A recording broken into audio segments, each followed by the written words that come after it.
Après cette introduction historique, je vais vous parler maintenant des engagements actuels de la ville de Montréal en faveur de l'agriculture urbaine, engagements qu'on retrouve surtout dans le plan d'urbanisme et le plan de développement durable de la ville.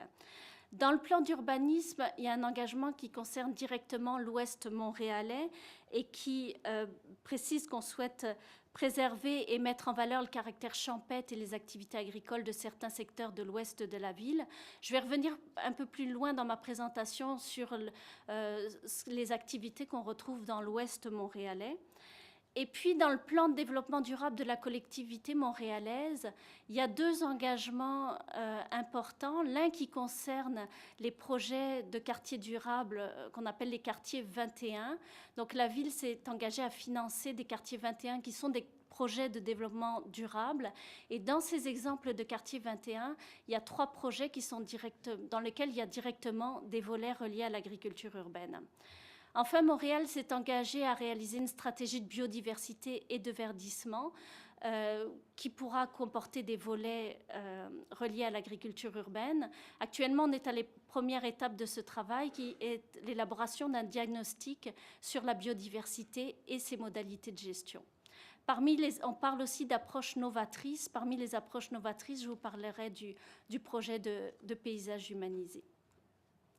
Donc la zone agricole permanente, c'est important de souligner qu'on a à Montréal, dans l'ouest de Montréal, plus de 2000 hectares qui sont en zone agricole permanente. Donc ce qu'on appelle la zone agricole permanente, c'est une zone décrétée par le gouvernement pour garder une vocation agricole. Donc la zone agricole permanente, elle s'étend à l'île Bizarre, comme on peut le voir, c'est la limite que vous avez en rose sur la carte. Aussi à Pierrefonds, Senneville et Sainte-Anne-de-Bellevue, avec notamment le campus de l'université McDonald. Dans la zone agricole permanente, on a aussi le parc agricole du Bois de la Roche qui est ici. Et je vais vous parler un peu plus en détail de la ferme du Cap-Saint-Jacques, qui n'est pas en zone agricole permanente, mais qui fait partie des engagements de la ville pour maintenir l'agriculture dans l'ouest montréalais. Et je vous parlerai aussi de l'écoterritoire de l'île Bizarre et des projets qui sont envisagés pour ce secteur. Donc, la ferme écologique du Cap-Saint-Jacques, depuis 1988, il y a une entente avec l'organisme des Trois-Pierres, qui est un organisme qui favorise l'insertion sociale de jeunes adultes. Et l'organisme des Trois-Pierres gère et anime la ferme écologique du Cap-Saint-Jacques. C'est une vitrine du monde agricole. La ferme, il y a des activités d'élevage et des cultures qui sont réalisées dans la ferme. Et puis, c'est ouvert au grand public. Et la ferme accueille plus de 50 000 visiteurs par an. Le projet de paysage humanisé à l'île Bizarre, ça, c'est un projet qui s'inscrit dans le plus long terme. Donc, c'est un projet qui se déploie sur l'ouest de l'île Bizarre. On souhaiterait obtenir le statut de paysage humanisé pour ce secteur. Le statut de paysage humanisé, c'est une catégorie d'aires protégées. Vous connaissez tous des aires protégées comme les parcs provinciaux, par exemple, les parcs nationaux.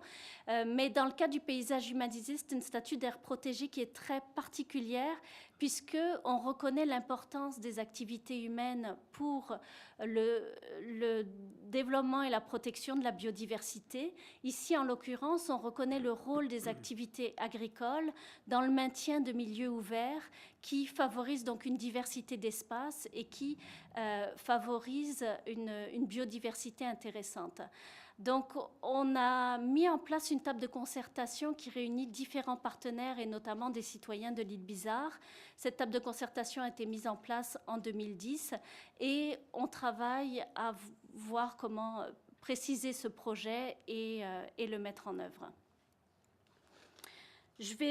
Après ce rappel historique et puis cette présentation des activités agricoles dans l'ouest montréalais, je vais passer plus aux activités agricoles dans le cœur de la ville et notamment les jardins communautaires et jardins collectifs. Je pense que la plupart d'entre vous connaissent la différence entre jardin communautaire et jardin collectif, mais c'est peut-être toujours bon de rappeler parce que des fois on se mélange un peu. Donc les jardins communautaires, dans les jardins communautaires, chaque jardinier cultive son propre jardinet, chaque jardinier a sa propre parcelle, alors que dans les jardins collectifs, le potager est cultivé par un ensemble de jardiniers qui ensuite se partagent la récolte ou donnent la récolte à des organismes communautaires. Les jardins communautaires à Montréal, c'est probablement l'initiative la plus connue. On compte 95 jardins et qui sont animés par plus de 12 000 jardiniers et puis près de 8 000 jardinets. Les jardins, comme vous pouvez le voir, sont surtout dans les quartiers centraux et densément peuplés de la ville. Il y en a moins dans l'Est ou l'Est, où les gens ont souvent des maisons individuelles et des terrains plus grands, donc la possibilité de jardiner.